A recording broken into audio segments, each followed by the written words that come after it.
on the Beltway. This is Bruce DuMont with our weekly analysis of national politics, featuring occasional injections of rumor and innuendo, all offered up by our panel of political insiders, pundits, power brokers, public servants, and most importantly, plain-speaking Americans from coast to coast. Tonight, featuring commentary by libertarian Bruno Barron, former network correspondent Garrett Blakely, and cybersecurity lawyer, Republican Josh Cantro. And also, we'll have a report in just a moment from Mike Miller from DePaul University, because shortly before we went on the air this evening, it was announced out of Washington that the legislative leaders and the Trump administration, they have agreed on a package which not only is going to keep the government open until next year, but also it is a $900 billion package dealing with relief to the American taxpayers. And we're going to go on the phone right now to our good friend Mike Miller from DePaul University, longtime economist there. Mike, give us the high points of this $900 billion package.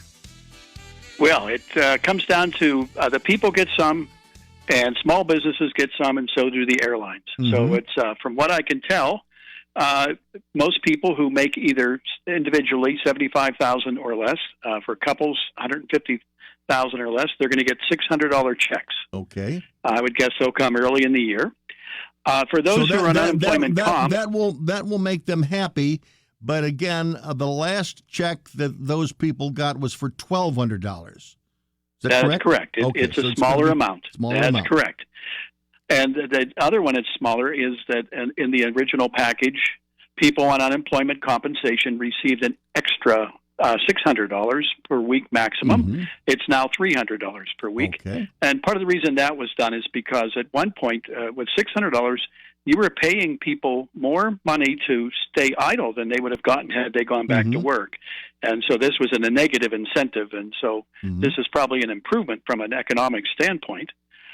Businesses are going to get, according to the bill, roughly $325 billion, of which a vast majority, $277 billion, is the Paycheck Protection Plan. That's if businesses take these loans and they keep the people on their payroll. So that'll be assistance for small business, which is good. Right. And then you have airlines, which are essential, and they're getting $15 billion. There's going to be aid to schools and for vaccine distribution. So I assume the schools will be getting it to assist them in bringing the students back on campus. And then there's going to be some extended unemployment benefits under, normally it's either 13 weeks or 26. They will extend this somewhat so that people who need a couple more weeks to find a job, they'll have support. So last week on this program, we did a whole segment on the restaurant industry. Is the restaurant industry not touched by what transpired in negotiating this plan? I would guess that they're part of the PPP. Now, that would mean the restaurant owner would have to submit paperwork to the banks to get those loans and so forth. And there's a very good chance, I'm sure, when it's all over, that those loans will be forgiven. They won't have to be paid back. And they're trying to keep people working. And it's almost all the more important, because if we can just get through the next couple of weeks where the vaccine is going to be distributed, that makes a really big difference to get people through that tough period, especially when governments are behind the fact that so many of them are closed. It's not that the restaurants are closing by choice. They're closing because they're being told to by the government. And I think the government needs to make them whole. Right. Now, is the $325 billion for small businesses, is that in addition to the $277 billion in paycheck protection, or is the $277 out of the $326? That's right. Of the 325, most of it, 277, is paycheck protection. Okay. So small businesses are getting roughly a third of the total pie. You and I, people in general, and especially those in need. You think about it, the unemployment comp, those are people who don't have jobs. They have mortgages to meet, rent to pay, and so they are, more so than last time, it's being more targeted in terms of making sure the money goes to those who would be most in need. And keeping the small businesses alive through just a little more time, I think is important. And so it's clearly, from an economist standpoint, it's a relief package. It's not a stimulus because it's not being passed to somehow make gross domestic product grow faster. In the lingo of economics, it has a multiplier, which is much less than one. But it is providing those in need money. So it's like an income redistribution relief program. Okay. And any indication as to when these checks are going to be flying out of the Treasury? I would think it'll be early, probably the first couple of weeks of January. There was nothing in the reporting I could see on NBC or Wall Street Journal, which I was able to access quickly, that said exactly when they would be coming out. The bill's supposed to be passed tomorrow, and I'm pretty sure that the Treasury, they know exactly what they have to do, and they've done it once before this year, so they probably can get those checks out relatively quickly. And as far as we know, I'm guessing. And as far as we know, not only have the legislative leaders in the House and Senate agreed to this, but this has been signed off on by the Trump administration. But has there been any utterance by the president himself on this thus far? There's nothing in the reporting to say that the president has had a reaction. I think he would. Well, he does some silly things sometimes, even though I'm a supporter. I would think he will sign this bill without any problem. And they did decide, as you mentioned at the start, they passed $1.4 trillion to fund the government. It's called the Omnibus Spending Bill through the fiscal year, which ends on September 30th. Okay. So we won't have to go through that thing about the government's going to shut down tomorrow anymore. And that obviously would have been a huge pressure on the new incoming President Biden at that point. So they helped him out a little bit, or Congress helped him out a little bit. Oh, I think so. And I think it's the job of government to have a budget for the year anyhow. They should have had this on the first day of the fiscal year. But, that relieves Biden of having to go to Congress to fight over something, use his capital so quickly. Now, the Democrats were standing fast for a long time to see that state and municipalities got a piece of this pie, and also the Republicans, Mitch McConnell in the Senate, he was standing true to a belief that there should have been some, legal protection against, frivolous suits. Both of those things were taken off the table in this package? Apparently, I would think if either one of them was in there, it would have been reported immediately, and neither one was in the reporting. So it appears that firms can still be sued, and that the states are not going to get that kind of support. I saw some work by a bipartisan group that on the Committee on a Responsible Budget. And they said that the multiplier, the effectiveness of giving the states money, was actually quite high relative to these other packages. And so I thought maybe if what you wanted to do was to get the economy to have some stimulus, they would have given money to the states. But this is politics. Of course, you have the blue versus the red. Right. And almost all the states would have gotten the money were Democratic-led states who are profligate. So. That also gives the new administration an opportunity to dig in on a very important issue to primarily Democratic constituencies. And part of that decision will be what happens, the voters of Georgia, what power they give, and where are they going to give that power? Are they going to give the power to Mitch McConnell, or do they want to change things and give it to Chuck Schumer? I'm Bruce DuMont. Mike Miller, we'll see you next week on this program, and we'll continue with discussion.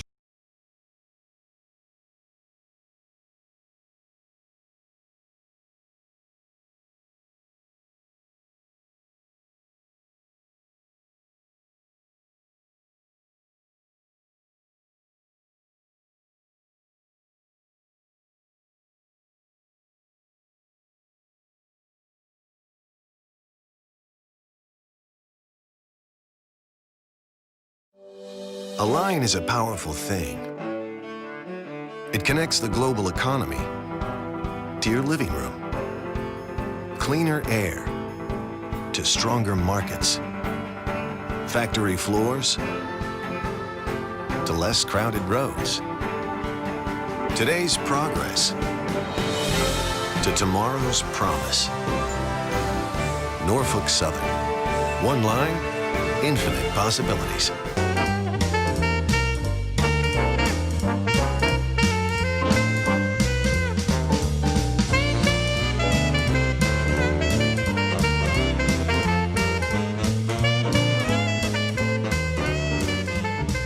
DuMont back on Beyond the Beltway. Thank you very much for joining us tonight. And now let's bring in our three guests who are the scheduled guests for this evening.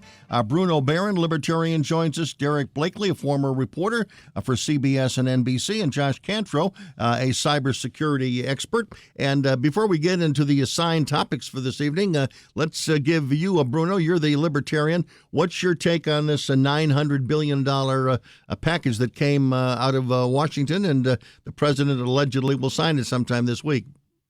It sounds like it was a mix. It sounds like they actually did what they were supposed to do and what everybody's been refusing to do for the last 4 to 12 years, and that is negotiating.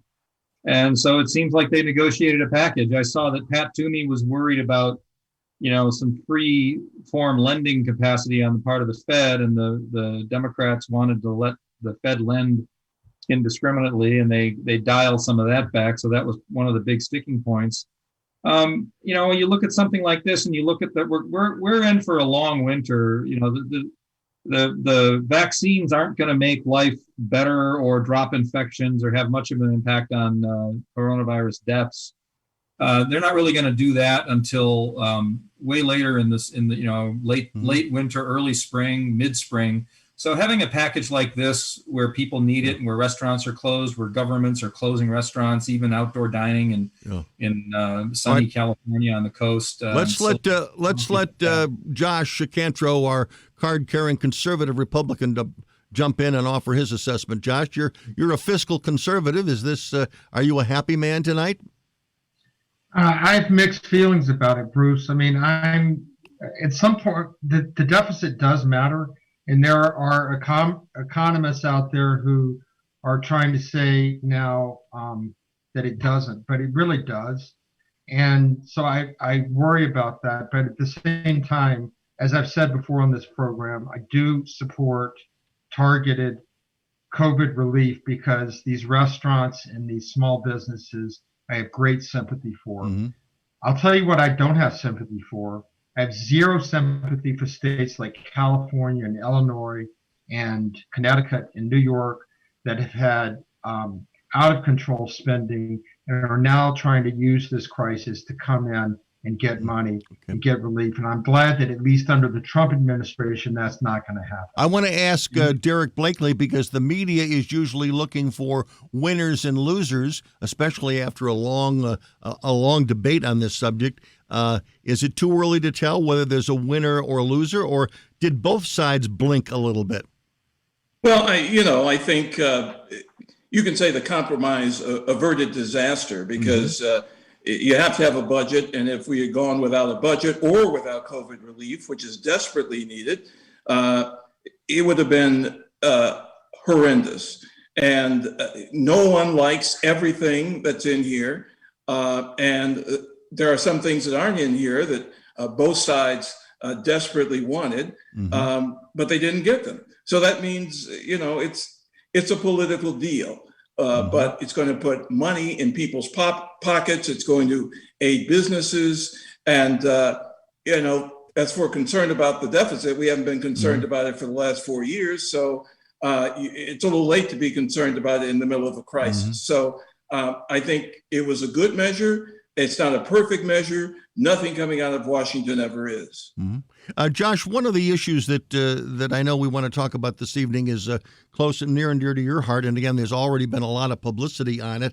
But as someone who lives in Illinois, as many of the listeners to this program live, obviously, in states around the United States, they obviously don't all live in Georgia.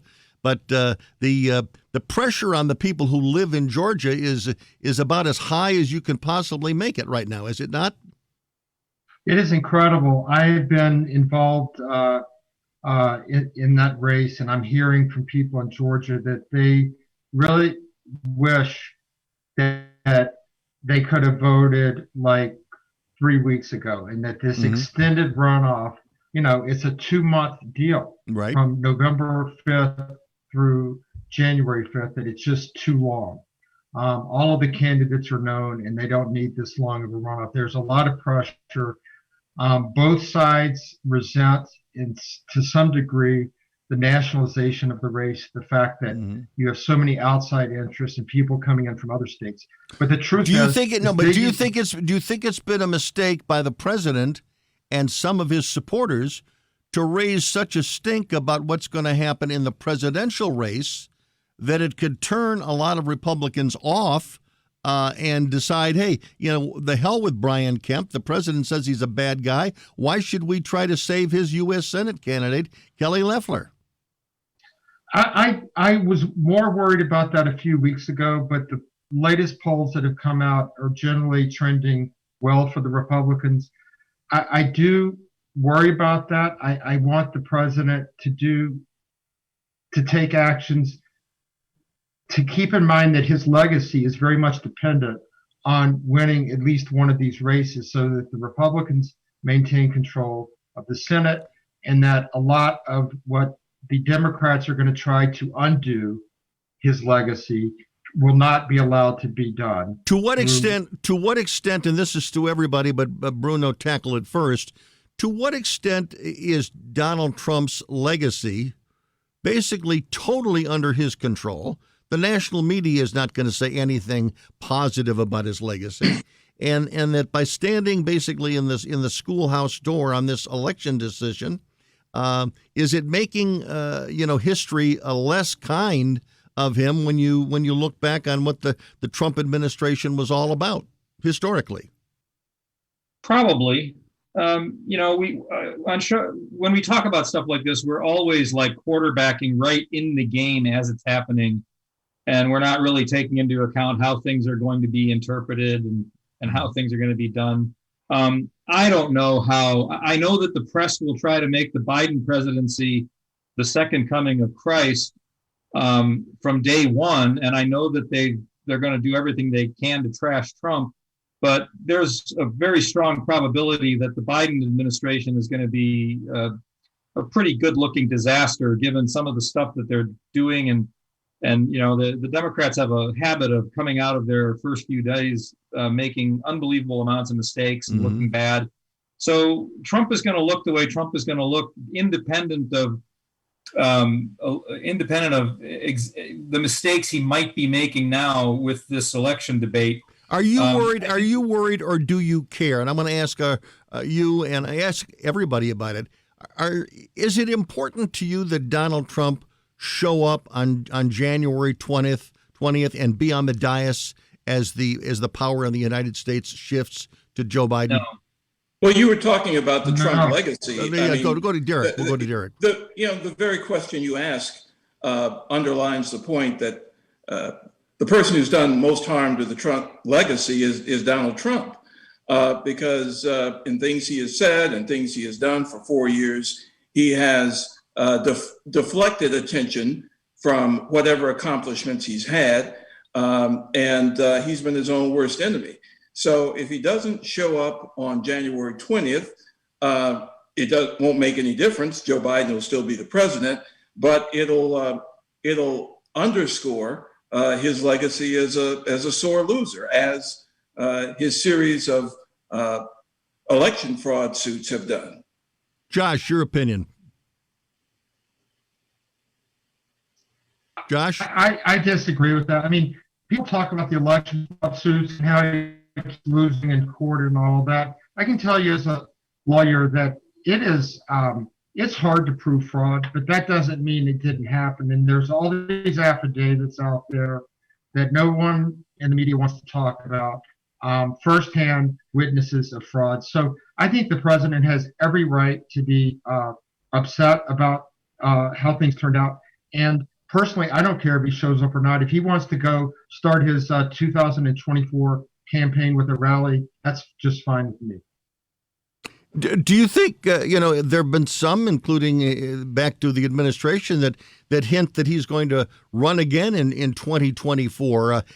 If he doesn't show up and shows a lack of disrespect for the transition process, even though he has continued and he's tried his case in court and he hasn't been successful yet, and he'll continue to try it probably until the day he dies. But again, doesn't that hurt him in the future, Bruno, if he's thinking of making a comeback? I mean, the fact that he's the turd in the punch bowl, come inauguration day won't help him. It may or it may not. It's the problem is that the Republicans are in dangerous territory right now. I mean, each party has their deep problems, and they have their attributes that are working in their favor. And Trump helped the GOP in some ways, clearly. But the danger for the Republicans right now is, do they want to be a unified party and win elections in 2022 and 2024, or do they want to become the party where somewhere between 40 to 60% of them are Trump super fans who will follow Donald Trump over any cliff, or do 40 to 60% of them want to be, something else other, like, maybe Jeb Bush with some testosterone, or Nikki Haley, or a decent man like Mike Pence. I've never been a big Trump fan. I've been chastised a bit by his success in some ways. But I'm hoping Trump doesn't run in 2024. I'm hoping that the GOP is allowed to revert to something closer to than it was, but it also retain the fact that Trump has actually successfully made it like the working Americans party, as opposed to Bruno. Bruno, you sound like a rhino. You sound like a rhino. When we come back, we're going to let you defend that point. 1-800-723-8289 from coast to coast and border to border. Good discussion going on this evening. Hope to have you with us via phone, 1-800-723-8289. Here's how you can make your own face covering in a few easy steps with items you can find around the house, like an old scarf, a bandana or a hand towel, or you can make a face covering out of an old t-shirt. Fold it to the middle from the bottom. Fold it to the middle from the top. Fold it again to the middle from the bottom, and again from the top. And then 2 rubber bands, one on one side and one on the other side. Then you fold either side to the middle, and you have yourself cloth face covering. It's that easy. Flintstones, meet the Flintstones, they're the modern Sonic family. From the town of Beltway, meet George Jetson, his boy Elroy. With instant acceleration, electric cars are more fun to drive and more affordable than ever. Electric cars are here. Plug in to the present.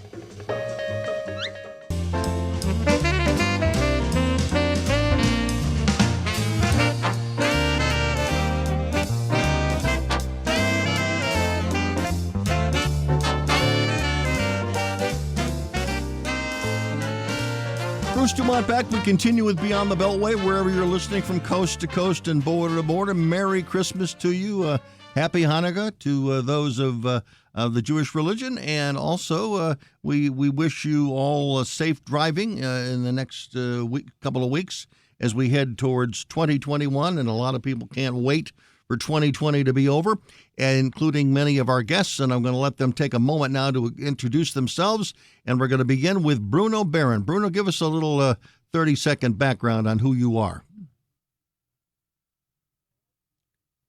On your show quite a few years, Bruce, and I love being on it. I've been with the Heartland Institute. I'm a free market guy. I'm probably a little bit more socially conservative than a lot of free market guys, but I've been working on campaigns here in Illinois, done some political consulting, but mostly I'm a senior fellow for education issues for the Heartland Institute. I'm kind of like libertarian conservative. And as an education guy, are you very optimistic that the next 4 years are going to give you anything to crow about? Most of the stuff that happens with education gives me a great deal to crow about because I get to say, see, I told you so. I did see an article today that said that there might be some voucher support in this stimulus, in this COVID package, where people whose schools are all closed or not opening back up are going to get some money to send their kids to a private school. The best thing you can say of something horrible like COVID and the negative impact that it's had is that I think it has started to crack the ice on our ossified and malfunctioning, overpriced American school system. Right. Derek Blakely, give us a little background report. Well, first of all, Bruce, I'm a native of the great South Side of Chicago. I spent 8 years as a CBS News correspondent and about 35 years working in local television for the CBS and NBC affiliates in Chicago. But I started my career at the Chicago Tribune. A question to you, and we may elaborate a little bit more in our discussion, but many people in this country, including most conservative Republicans, feel that the mainstream media is just horrible, that this election has once again demonstrated their inability to provide a fair and balanced discussion. Do you, as a reporter, I know you reject that idea generally, but again, do you believe that there's a portion of that criticism that is legitimate? Yes, I do. I do think there's a portion that's legitimate. I imagine if you asked people their voting preferences, most people in the media would say that they vote Democrat. I don't necessarily know if that projects into coverage. I guess it does at the margins. A lot of people, they say they're conservative, but when you ask where they heard about something, they'll quote the New York Times. So it's a legitimate source when they want it to be legitimate, and otherwise they reject it. Would you agree that it would be better to describe it as they're liberal as opposed to Democrats?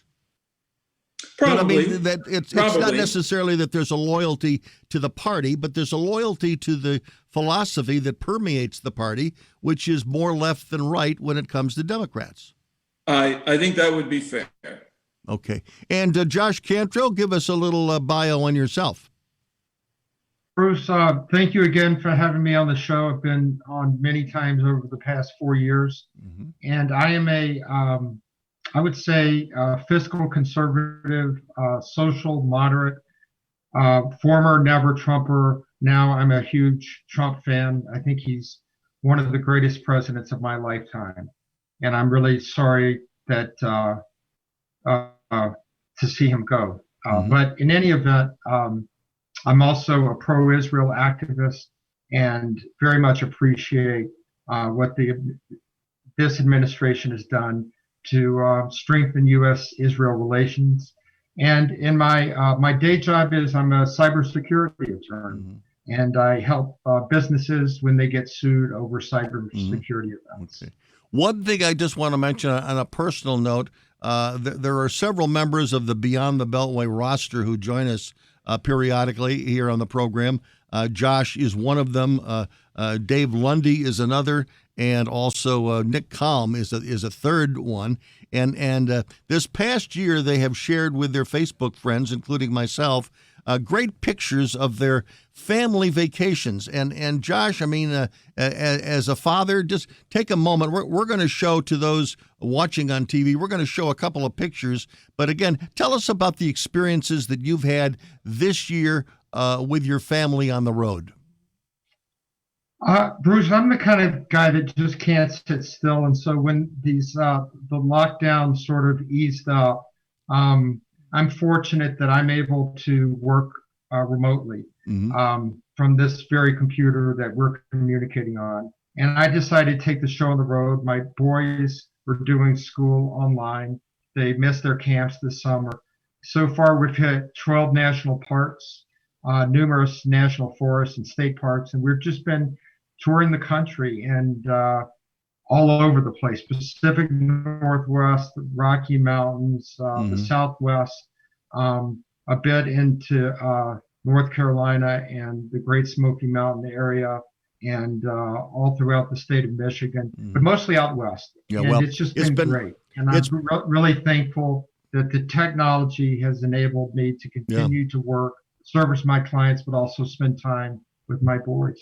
Well, as a Facebook friend, it's nice to see you and others that I referenced to see your life be literally beyond the Beltway when you're traveling with your children. So we're going to move on. You mentioned you're a cybersecurity expert.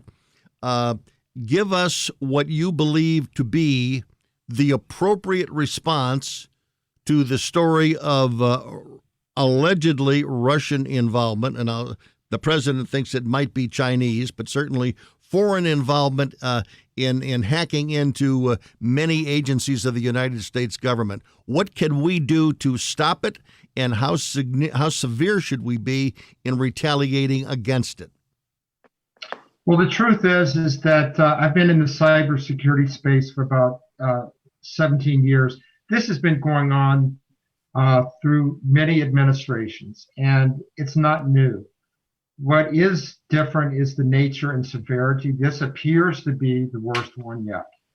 Although the forensics are going to take months, and we're going to have to really sort all that out. But if it turns out that it's Russia or China or whoever, I don't care who it is, we have got to take severe retaliatory action. Now, look, the U.S. government is doing this as well. I mean, we're out disrupting networks.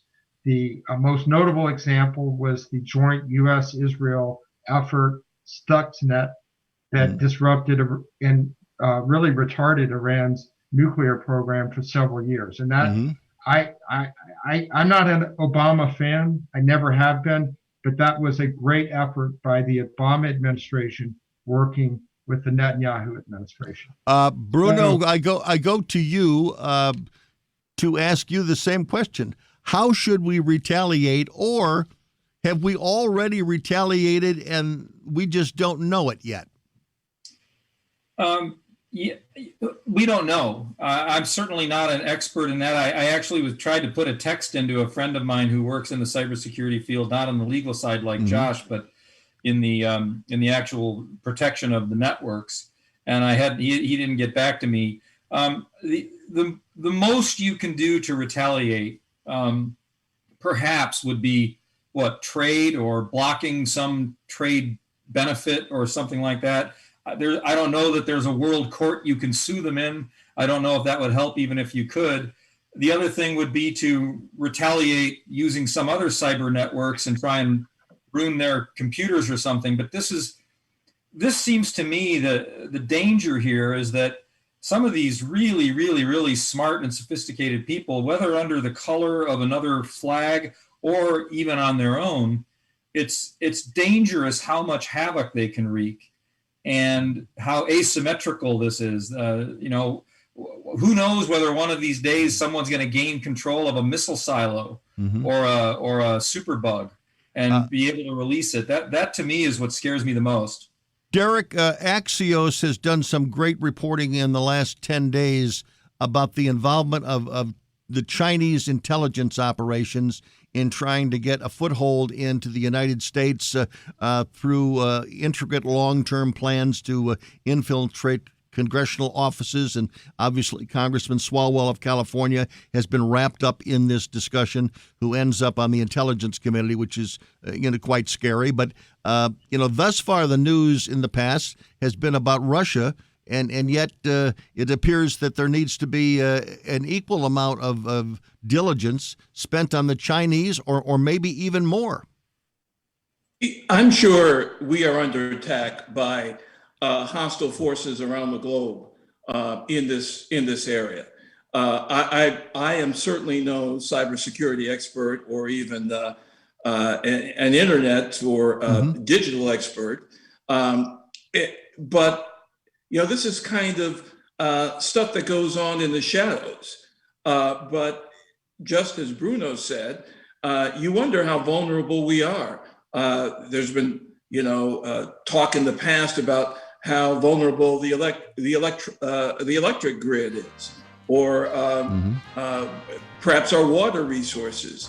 I'd be interested in knowing from Josh, really, who urged strong retaliation, what that retaliation should look like. When we come back, I want Josh to follow up on that. And also, let me mention, we've got a lot of callers on the line. We will bring them into our conversation, coast to coast and border to border, when Beyond the Beltway rolls on from Evanston, Illinois.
When CSX moves forward, so do the rest of us.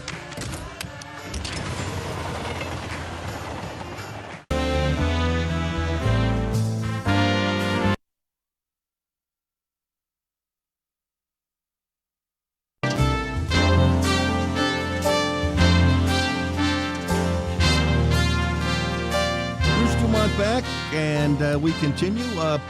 Before the break, Derek asked Josh to elaborate a little bit more on what sort of punishment we should inflict on the Russians, the Chinese, or whoever is responsible for this, which appears to be the Russians, according to most of the intelligence, including Mike Pompeo.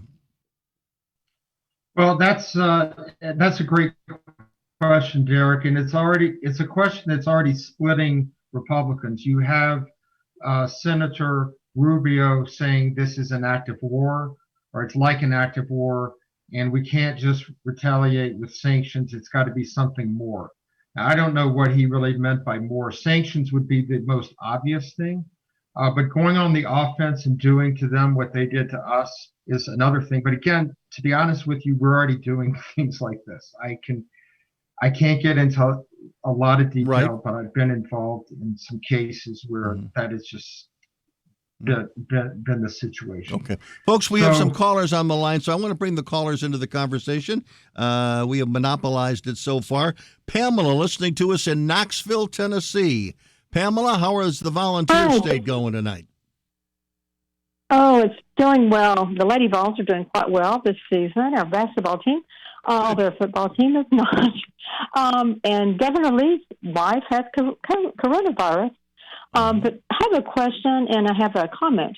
Sure. I noticed on your show a few weeks ago, you mentioned majority of the Republican women are the main reason Donald Trump lost this election. Several of your analysts there were speaking about it. And one of your commenters there on your show said, well, it had to do with the fact that 2016 women voted for him, and this time they wanted the option open for liberal candidate Joe Biden to give them the option for the abortion rights. But I feel it's deeper than that. I think had to do with Republican women. A lot of them educated their mothers. Maybe Trump was a bit lax on his COVID, the way he handled the coronavirus, and their protective mothers as well. Women that know a little bit about politics and that know what's going on behind the scenes, know about these Noahide laws. Trump signed off twice on Noahide laws, being he's Jewish. He signed off twice on these Noahide laws, and they're going to be implemented through our education system. Of course, Obama as well signed off once. My understanding was when he was in office. So I'm wondering if these women who know what's going on know that it's going to be implemented through this educational system in the next in the upcoming years, probably the next 2, 3, 4, 5 years, definitely by 2030. And Trump having all the rabbis in his office, supporting them and signing off on these Noahide laws. If you know what they're about, you're not going to be in favor of them. Yeah. If you know what the true meaning of the Noahide laws are.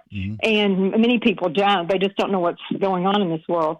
And second comment, I'm wondering. Pamela, let me bring it back to a question that is being discussed, and that is, there are many people in the country. I don't want to say 80 million, but there's a lot of people in the country that feel that Donald Trump has done things illegally as president. He may have helped his children, he may have helped his hotels, that they feel he's done something illegally. Do you believe that Donald Trump, if he has done something illegally, should he be charged for breaking a law? Yes or no? If any president, no president is above the law, but there are many people who do things behind the scenes that many Americans will never know about. And if Donald Trump is guilty, Joe Biden may not get in on this, but it would certainly come in from the government. And it would depend what the situation was and how it was handled. I do think after he leaves office, if the New York prosecutor goes after him, that was my next question, and he happens to charge him with a crime, or maybe, the Burgdorf Goodman lady that's a civil suit, so I don't know that would affect his next run for presidency, but I'm wondering if the New York prosecutor, if he would be found in New York guilty, would that affect his outcome as running for presidency? Let me ask my guest. We'll start with Bruno. Bruno, in this particular case, if Donald Trump has done something wrong and illegal, I'm going to say just illegal, should he be, when he leaves office, should he be tried?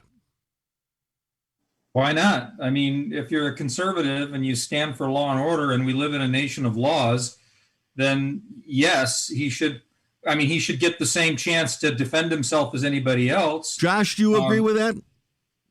I do agree with that, although I predict that there's going to be more corruption about this Biden pay-to-play scheme, the Biden Family Inc. and Hunter and Joe getting 10% cut and all of that than anything that the Trumps have done.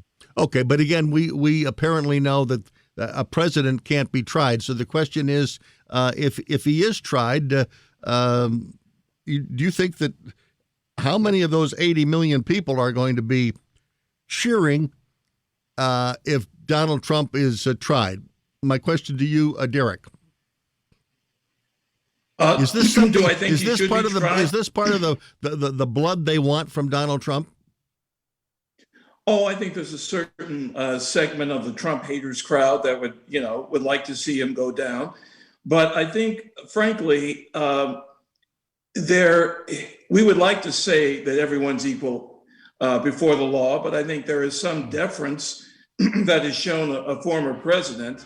And I think the crimes would have to be serious, and there would have to be extraordinary evidence for a former president to be charged with criminal acts. We've got to pause. We'll be back with more conversation in a moment.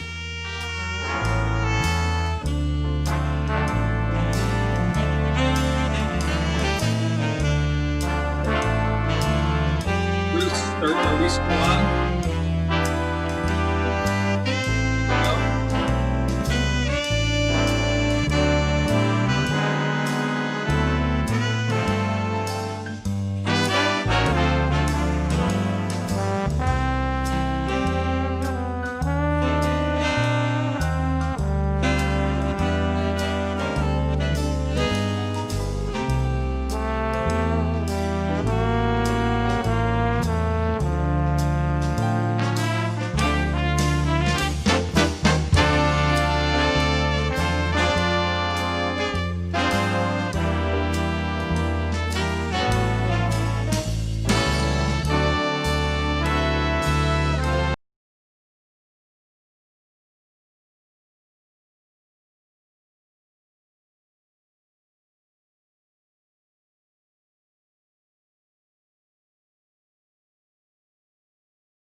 Not wearing a mask in public is like not wearing a seatbelt because no one else is.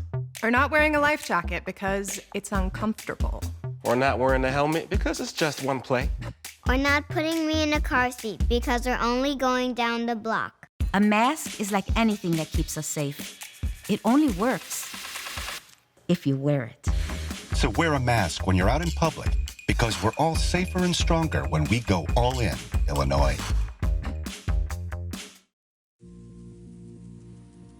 Today, fresh fruits and vegetables will go from a field in California to a grocer in Miami. A bottle of beer from Eagle Pass will journey to a restaurant in Manhattan. A 2x4 in Oregon will find its way to a townhome in Denver. A hybrid will say goodbye to Detroit and hello to a showroom in Austin.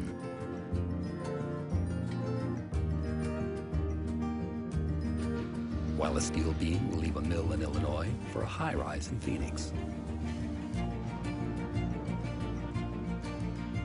And a flat screen in China will head to an electronics store in Memphis.